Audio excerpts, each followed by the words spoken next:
Hi hello friends, welcome back to my channel. ಇವತ್ತಿನ recipe ಬಂದು ರಾಗಿ ಮುದ್ದೆಯಿಂದ ಗಂಜಿ ಮಾಡೋದು. ಈ ಬೇಸಿಗೆಗಂತೂ ತಂಪು ಕೂಲಾಗಿರುತ್ತೆ.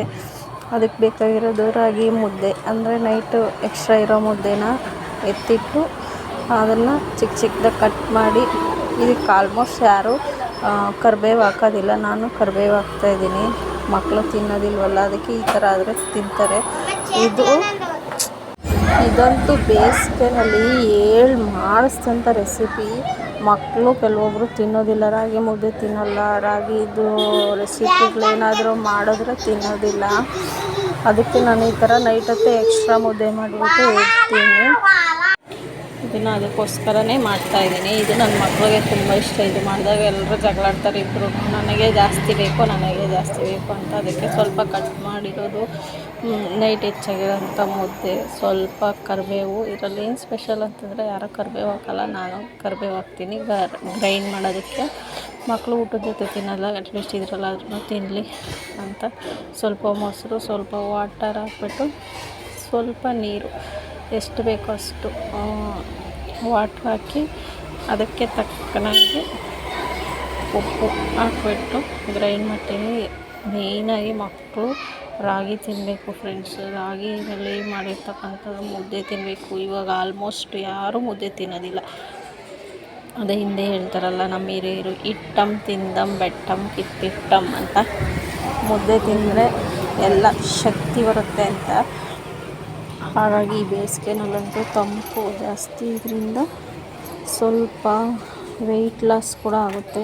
ವೆಯ್ಟ್ ಲಾಸ್ ಆಗೋದಕ್ಕೂ ಹೆಲ್ಪ್ ಆಗುತ್ತೆ. ಮತ್ತು ಇದನ್ನು ಇವಾಗ ಬೆಳಗ್ಗೆ ಟೈಮು ಕುಡಿದ್ರೆ ಮತ್ತು ಜಾಸ್ತಿ ಹೊಟ್ಟೆ ಕೂಡ ಹಶ್ವಲ್ಲ.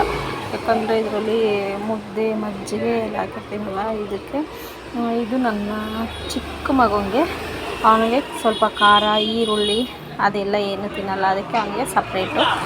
ಇದು ನನಗೆ ಮತ್ತು ನನ್ನ ದೊಡ್ಡ ಮಗನಿಗೆ ನಾವು ಸ್ವಲ್ಪ ಚಿಕ್ಕದಾಗಿ ಈರುಳ್ಳಿ ಮತ್ತು ಮೆಣಸಿನ್ಕಾಯಿನ ಉದ್ದ ಪೀಸ್ ಮಾಡಿ, ಅದಕ್ಕೆ ಒಂದು ಮೆಣಸಿನ್ಕಾಯಿ, ಒಂದು 3-4 ಮೆಣಸಿನ್ಕಾಯಿ ಹಾಕ್ಬಿಟ್ಟು, ಆಮೇಲೆ ಸ್ವಲ್ಪ ಈರುಳ್ಳಿ, ಕೊತ್ತಂಬರಿ ಸೊಪ್ಪು ಹಾಕ್ಬಿಟ್ಟು ಸ್ವಲ್ಪ ಚೆನ್ನಾಗಿ ಮಿಕ್ಸ್ ಮಾಡಿಬಿಟ್ಟು ಸ್ವಲ್ಪ ಹೊತ್ತು ಬಿಡಬೇಕು. ಸ್ವಲ್ಪ ಹೊತ್ತು ಬಿಟ್ಟಾಗ ಅದು ಮೆಣಸಿನ್ಕಾಯಿ ಹಾಕಿರ್ತೀವಲ್ವ, ಆ ಖಾರನ ಬಿಟ್ಕೊಳ್ಳುತ್ತೆ. ಆ ಖಾರ ಬಿಟ್ಕೊಂಡಿದ್ದಾದಮೇಲೆ ಮತ್ತೆ ಇನ್ನೊಂದು ಸರಿ ಮಿಕ್ಸ್ ಮಾಡಿಬಿಟ್ಟು ಚೆನ್ನಾಗಿ ಗ್ಲಾಸ್ಗೆ ಹಾಕ್ಕೊಂಡು ಕುಡಿತಾಯಿದ್ರೆ ಆಹಾ, ಅದ್ರ ಮಜಾನೇ ಬೇರೆ ಫ್ರೆಂಡ್ಸು. ನನಗಂತೂ ಇದನ್ನು ನೋಡ್ತಾ ಇದ್ದಂಗೆ ಬಾಯಲ್ಲಿ ನೀರು ಬರ್ತಾಯಿತ್ತು. ಅದರಲ್ಲಿ ಇದರಲ್ಲಿ ಲಾಸ್ಟ್ ಸಿಪ್ಪಲ್ಲಿ ಕುಡಿಬೇಕು ಅಂತಂದರೆ ಅದು ಏನೋ ಒಂದು ಬೇರೆ ಥರದೇ ಟೇಸ್ಟ್. ಅದನ್ನು ಕುಡಿಬೇಕಾದ್ರೆ ಒಂಥರ ಮಜಾ ಬರ್ತಾಯಿತ್ತು, ಚೆನ್ನಾಗಿತ್ತು. ಇದೇ ಥರನೇ ನೀವು ನನ್ನ ಮಕ್ಳಿಗೆ ಮಾಡಿಕೊಡ್ರಿ. ನಾನು ನನ್ನ ಮಕ್ಳಿಗೆ ಮಾಡಿಕೊಟ್ಟಿದ್ದೀನಿ, ನಮ್ಮ ಚಂದನ್ಗೆ ಮತ್ತು ಚೇತನ್ಗೆ. ಅವರಿಬ್ರಿಗೂ ಇಷ್ಟ. ಅವರಿಬ್ಬರೂ ಫೈಟ್ ಮಾಡ್ತಾಯಿದ್ರು, ನನಗೆ ಜಾಸ್ತಿ ಬೇಕು ಅಂತ. ಫೈನಲಿ ಎಲ್ಲರೂ ಸ್ವಲ್ಪ ಕುಡಿದ್ವಿ. ಮತ್ತು ಕುಡ್ದಿದ್ದಾದ ತಕ್ಷಣ ಸ್ವಲ್ಪ ಸಾಂಬಾರು ಮಾಡಬೇಕಾಗಿತ್ತು ಅಂತಂದೇಳಿ ಒಂದು ಕಡೆ ಸಾಂಬಾರಿಗೂ ರೆಡಿ ಮಾಡಿ ಇಟ್ಕೊಂಡಿದ್ದೆ. ನೈಟ್ ಸಾಂಬಾರಿಗೆ ಮಧ್ಯಾಹ್ನನೇ ಪ್ರಿಪೇರ್ ಮಾಡ್ಕೋತೀನಿ.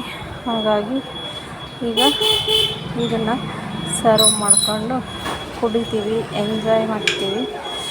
ಈಗ ನನ್ನ ಮಗನಿಗೆ, ನನಗೂ ಮತ್ತು ಅವನಿಗೆ, ದೊಡ್ಡವನಿಗೆ ತುಂಬ ಇಷ್ಟ. ಏನು ಮಾಡಿದ್ರು ನೋಡಿ ಸೂಪರಾಗೈತೆ ಅಂತ ಹೇಳ್ತಾ ಇದ್ದಾನೆ. ಆದರೂ ಅವನು ಅದರಲ್ಲಿ ಎಲ್ಲದರಲ್ಲೂ ಒಂದೊಂದು ಏನಾದರೂ ಒಂದು ಹುಡುಕ್ತಾ ಇರ್ತಾನೆ. ಉಪ್ಪು ಸಾಲ್ದು, ಖಾರ ಸಾಲ್ದು ಅಂತ.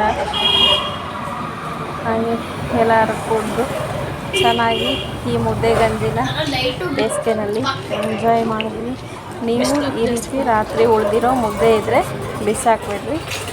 ಈ ಥರ ಮಾಡಿಕೊಂಡು ಕುಡೀರಿ. ನಿಮ್ಮ ಮನೆಯವ್ರಿಗೂ ಕೊಡಿರಿ, ನಿಮ್ಮ ಮಕ್ಳಿಗೂ ಕೊಡಿರಿ. ಟಾಟಾ, ಬಾಯ್ ಬಾಯ್.